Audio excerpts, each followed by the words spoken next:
Oke, selamat siang kelas 10 IPA IPS, bertemu dalam ekstrakurikuler pramuka lagi ya di hari Jumat ini. Jangan ada yang ngantuk, kita coba ikuti kegiatan dengan baik dari awal sampai akhir. Untuk pertemuan kali ini masih dengan menggunakan video ya. Dengan tangan kanan dikepalkan ke atas, salam pramuka.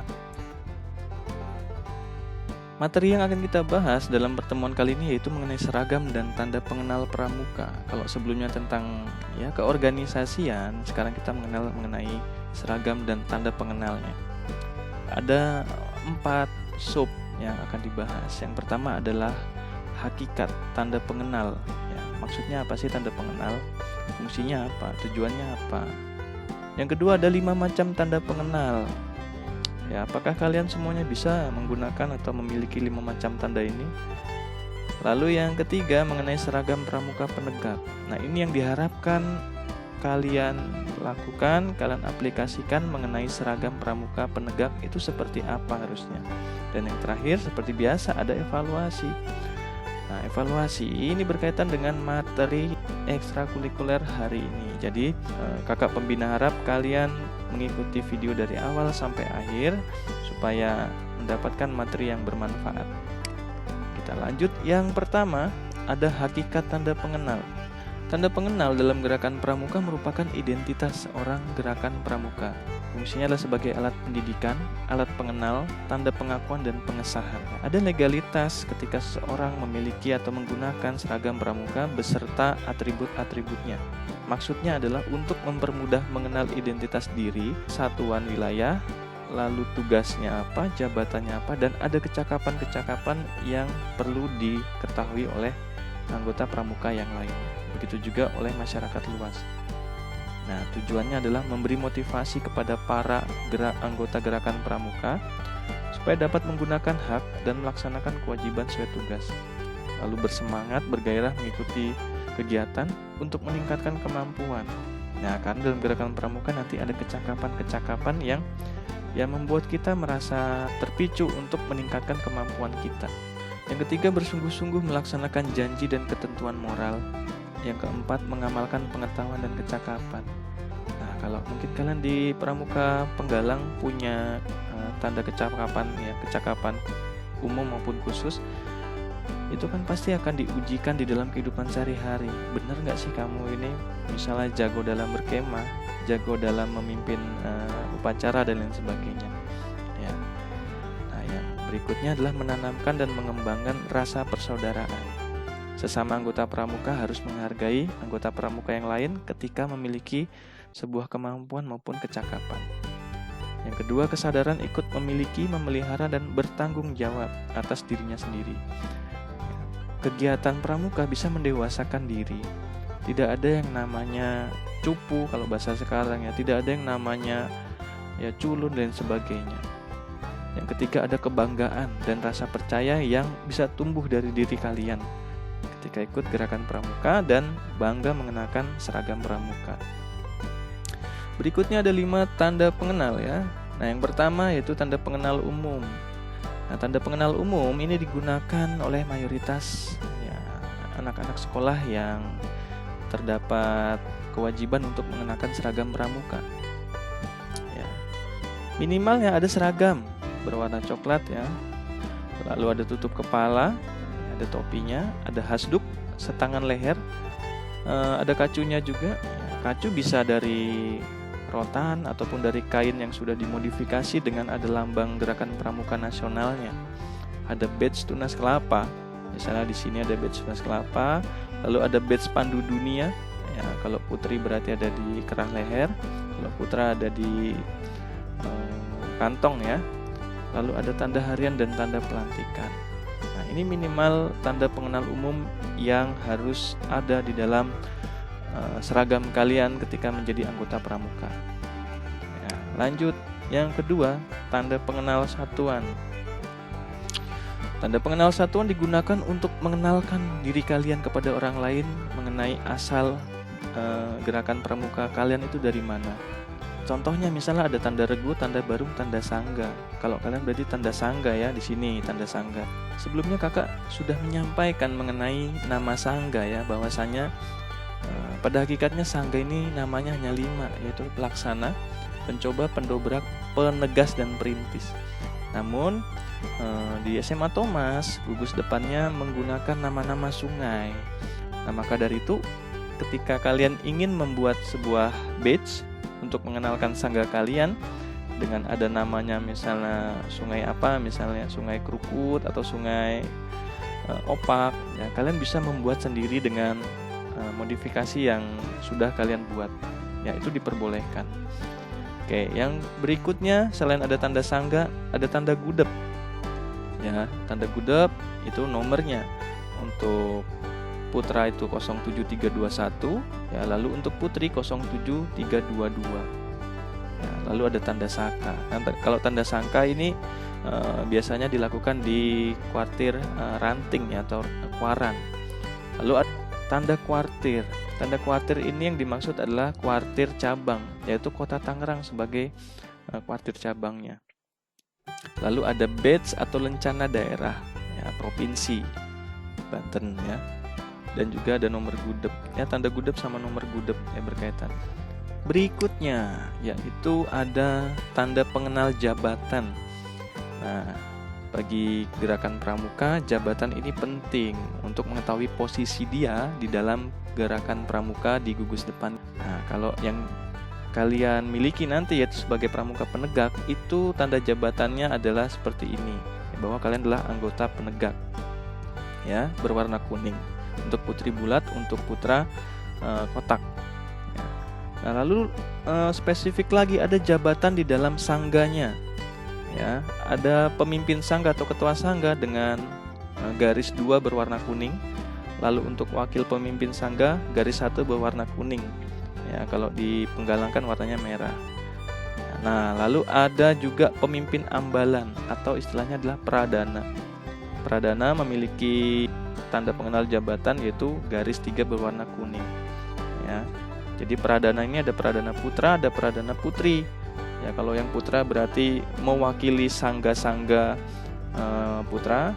Lalu untuk pradana putri sebalik. Nah, selain untuk sangga, untuk kalian penegak, anggota penegak, ada juga tanda jabatan untuk pengurus-pengurusnya. Ada Dewan Ambalan, Dewan Racana Pandega, ya, lalu sampai ke tingkat nasional di sini.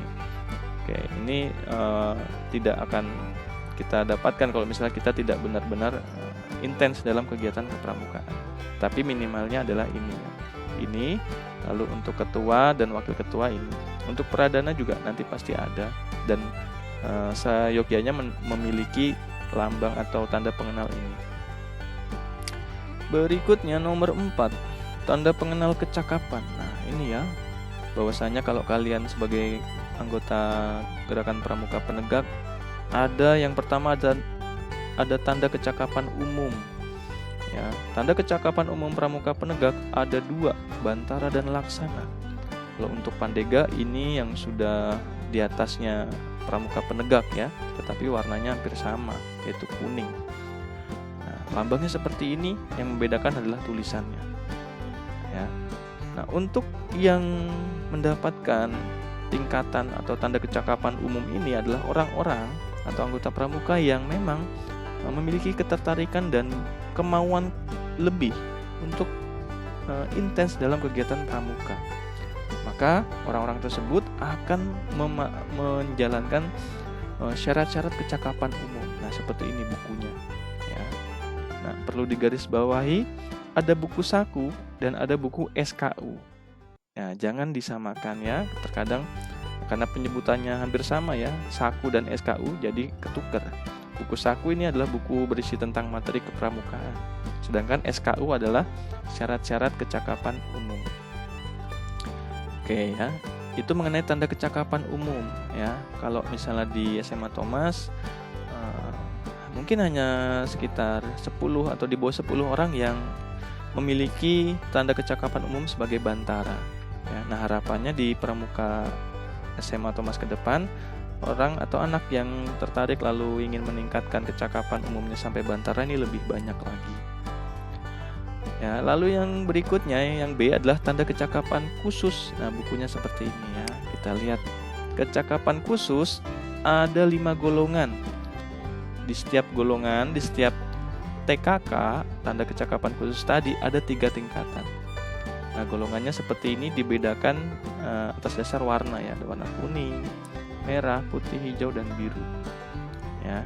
Nah, setiap bidang ini, setiap golongan ini ada ya mungkin sekitar minimal 10 lah ya. Maksimal bisa ya lebih dari 20-30 TKK yang bisa diikuti atau dimiliki oleh anggota pramuka. Ya, tetapi sebelum menjalar atau melebar ke TKK yang lain, ada 10 TKK wajib. Berkemah, gerak jalan, juru kebun, juru masak. Ya, ini sama seperti pramuka penggalang ya, TKK wajibnya. Oke. Nah, ada tingkatannya, tadi dikatakan di sini ada tingkatannya. Ada purwa, lingkaran, madya, persegi, utama, segi lima. Ya, tingkatan ini diindikasikan oleh kemampuan seseorang di dalam menguasai suatu TKK. Misalnya berkemah, kalau dia biasa aja ya warnanya lingkaran. Tapi kalau dia bisanya lebih berimprovisasi dalam kegiatan berkemah ya bentuknya persegi atau kotak seperti ini. Ya, kalau misalnya dia lebih expert lagi, ya bentuknya adalah segi lima. Ya, seperti itu ya. Nah, lalu untuk tingkat pramuka penegak, ini listnya berwarna kuning. Jadi nanti di sini ya ini berwarna kuning. Oke, lanjut.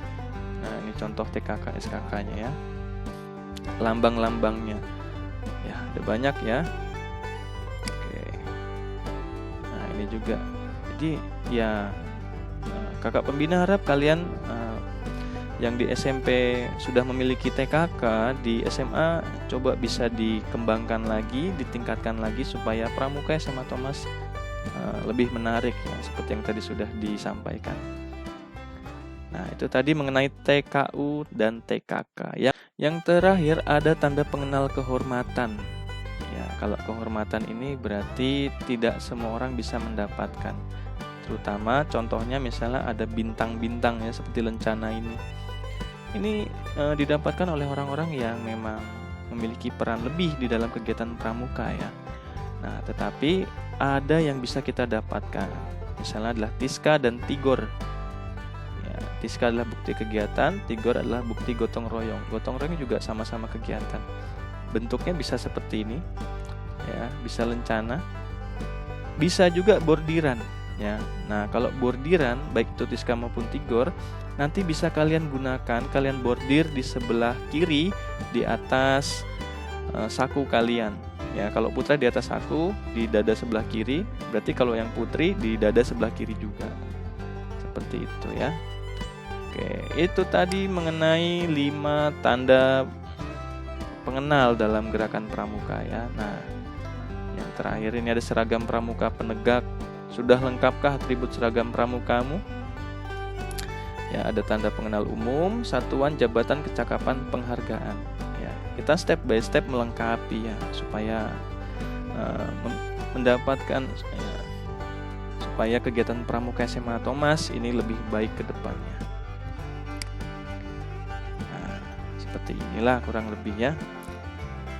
Posisi-posisinya, kalau misalnya kalian ada yang belum menjahit lalu bingung posisinya di mana. Oke, cukup untuk kegiatan Eskul Pramuka hari ini ya. Tadi materinya tentang seragam dan tanda pengenal. Evaluasinya seperti minggu lalu. Melakukan absensi sekaligus mengerjakan kuis evaluasi pertemuan ekstrakurikuler melalui link Google Form di kolom komentar. Ya, nanti akan dikirimkan lewat kolom komentar. Silahkan digunakan kesempatan dan waktunya untuk mengerjakan dengan baik, dan kakak harap hasilnya pun maksimal ya. Lalu sebelum mengerjakan ada informasi untuk pertemuan selanjutnya ya, yaitu kalian diminta secara individu atau pribadi mempersiapkan alat-alat seperti di bawah ini ya. Ada kain, jarum jahit, benang, dan lain sebagainya. Bisa di capture lalu di share ke teman-teman kalian di grup supaya sebagai pengingat ya. Nah, ini untuk kegiatan pertemuan selanjutnya. Oke ya, untuk kegiatan ekskul hari ini cukup, dengan tangan kanan mengepal ke atas. Salam pramuka, sampai jumpa.